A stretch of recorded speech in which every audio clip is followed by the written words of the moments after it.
Wearside Rangers 3, Ibis 1s 2.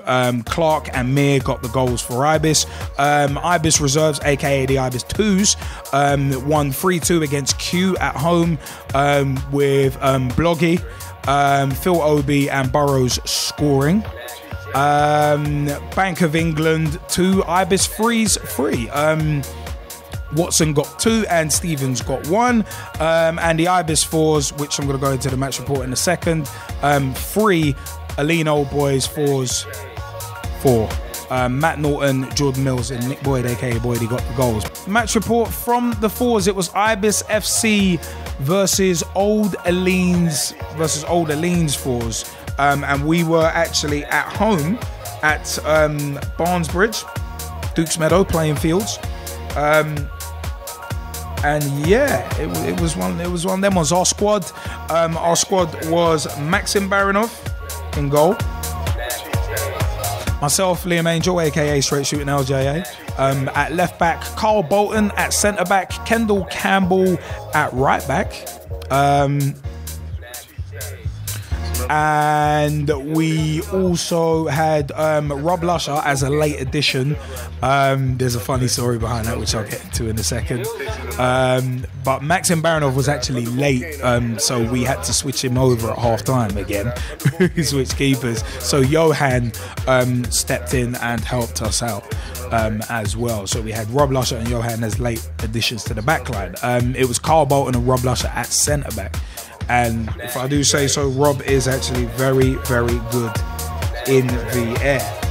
So I think that was the captain's decision to put him at centre back for that particular reason. But yeah, but also we had Nick Boyd, aka Boydie. We had Ben Newman, Barry, aka Baz Clark. We had Josh Campbell up top. We had Mantas Zavekas, Jordan Mills, Callum Mayfield, and Matt Norton in our side as well. Now, let's go into the match report, because on a day which started auspiciously, on a personal note anyway, with part of my bicycle being stolen. Yes, part of my bike was stolen. My day actually did get slightly better on the football pitch, but alas, any happiness was actually fleeting due to a day of defeat on the pitch. It was a day of defeat. But I'll get onto that in a bit. But basically, I first do have to thank my teammate Carl Bolton. Thank you for the lift. I really, really appreciate that. Because, yeah, one wrong turn and my wheel would have fell off my bike because of the bike that someone stole from me. So, yeah, it's one of them ones, man. It was chastening to say the very least. But, yeah, I kind of was up crap creek without a paddle. But, yeah, at the end of the day. But when we got to our home ground, there were only actually about 6 of us there. So the concern kind of set in, because as we were closing on kickoff time, and half our team was en route due to travel problems. Thank you very much, TFL. Thank you for that. But we got changed, got out on the pitch, and with our depleted numbers, we eventually had a full complement of players. But before we came out, we did have to take Rob Lusher from the 2s and goalkeeper Johan to make up our numbers. And I can't believe I'm going to say this. There actually was a funny side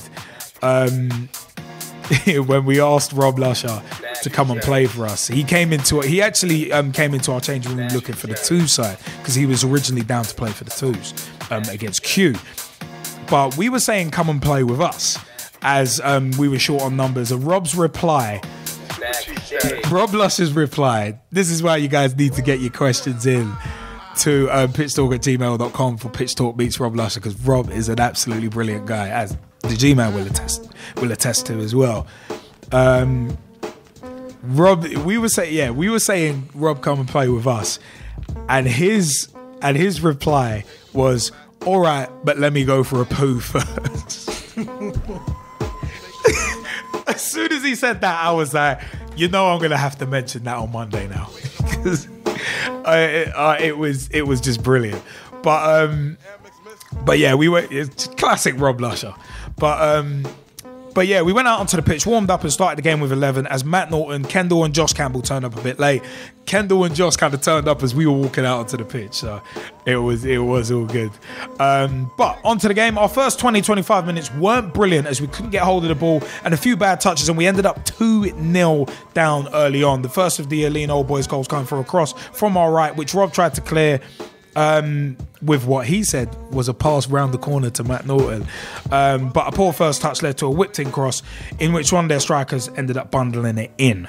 Their second goal again came from a cross from our right-back position, and Johan got in the way of it but spilled it, and it got pounced on, it got put away. Similar to Sturridge's one, kind of just predatory strike. But it was a case of. I mean, we were 2-0 down, and we actually started to play. That was actually the funny thing about it. We were knocking the ball around and putting some passes together, stringing the pass together. But the sharp end, it just wasn't happening. And Josh was cutting a lone figure up top, and his frustration was clear. But he was ploughing on and trying to work hard, but it was frustrating for him, and you could see it because he wasn't getting really much service. But it was a case of we did get a goal back before half-time when Ben Newman was running forward with the ball through the middle, and he was being repeatedly pulled back, and he was holding off the Lean Old Boys player, and he did do well to hold off being pulled back, but the ref gave us the free kick, and Boydie took it, and after a couple of unsuccessful free kicks that their keeper had caught or it had been easily cleared because no one was gambling, one of them was Boydie put one right through the middle, and Matt Norton blasted it home from close range after a bit of a scramble in the box. So half-time, 2-1, and the message was clear from the team talk: just keep battling. And hey, lo and behold, that's what we did. So we started the second half and battled our way back into the game, and eventually our second goal came in what was a keenly fought encounter. The second half saw 2 penalties and a few good goals, actually. The first of which came after we made some halftime subs with Jordan, Maxim coming on in goal, and Mantas coming on for Callum and Matt Norton, and Johan, who was in goal for the first half and putting a good shift for us. Jordan, as per usual, was just kind of hustling and harrying. And Mantas put in a good shift as well and was helping Ben and Boydie kind of get more of a foot on the ball in the second half, as Older Lean's number 6, who was playing between the lines, between defence and attack, was causing problems. He was causing problems because he was impossible to pick up. But anyway, our second goal came from the penalty spot after Jordan ran across one of their centre-backs, who basically pushed Jordan in the back, and obviously went down. But Boydie stepped up, cool as ice, sent the keeper the wrong way. So one of them was the jubilation set in. Jubilation set in as we battled back, but Older Leans did come back fighting, and the battle did rage on, and soon they actually went 3-2 up. And once again, we didn't let the heads drop. And it was a case of I had to drop my line, can't change the past, you can change future, we change future. My usual line that I like dropping so very, very much whenever we concede. But it's a case of it's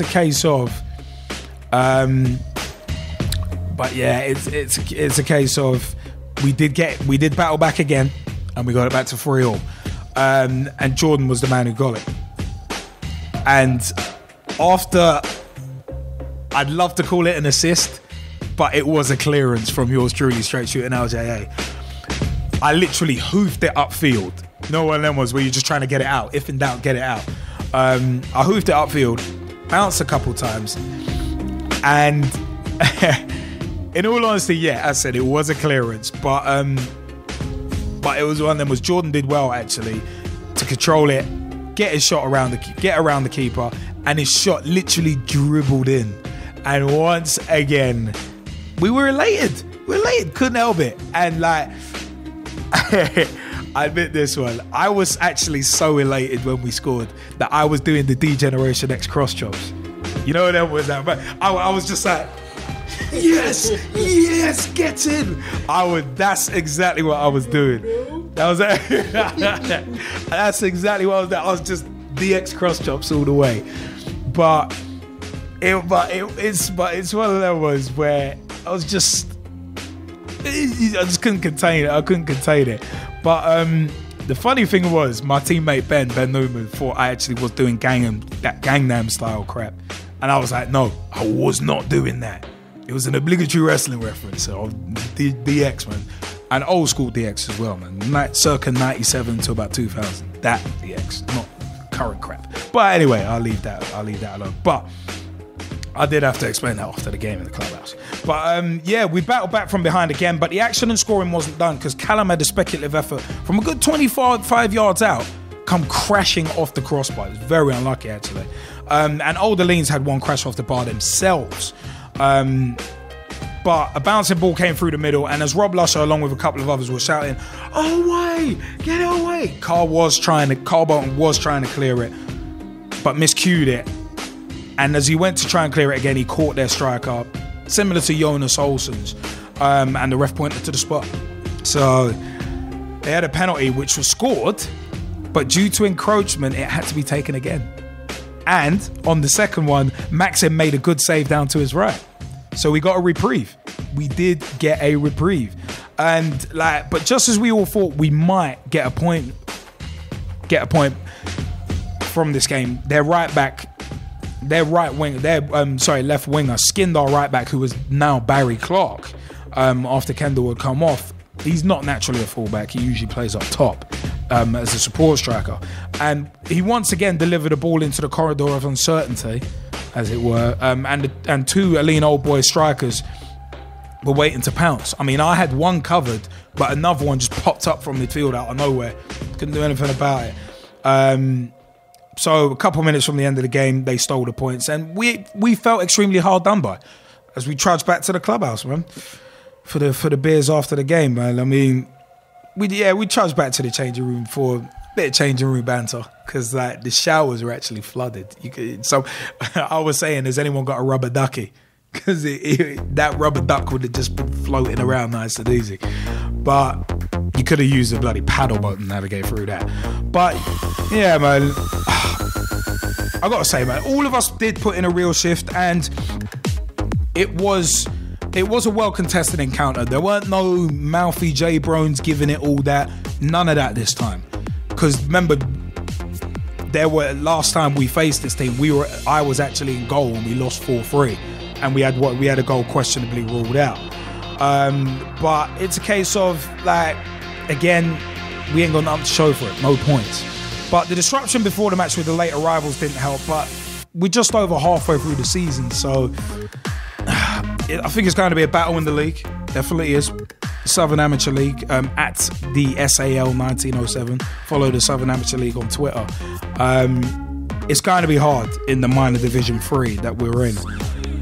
But we just got to convert losses into at least draws, let alone wins. Can't change the past, you change the future. So, onwards and upwards for the Ibis Fours. I got to say, onwards and upwards for the Ibis Fours. But Ibis, up the Ibis. It's one of them ones, man. We gotta make a chant. We have to make a chant. Oh, we will. Oh, trust me, we will. But as I said, man, the grassroots segment, man. If you want to play for the Ibis as well and join me, Rob, and a bunch of the other guys, Boydie, Captain Fantastic for the Fours. So one of them was ibisfootballclub@gmail.com is where you need to get the info. At ibis_football on Twitter. Facebook.com/ibis.fc on Facebook, obviously. And also ibisfc.co.uk is the official website. So I said training is basically every Wednesday night from 7:30 p.m. till 9 p.m. at the Battersea Park all-weather AstroTurf pitches, and matches are on Saturdays anywhere within the M25.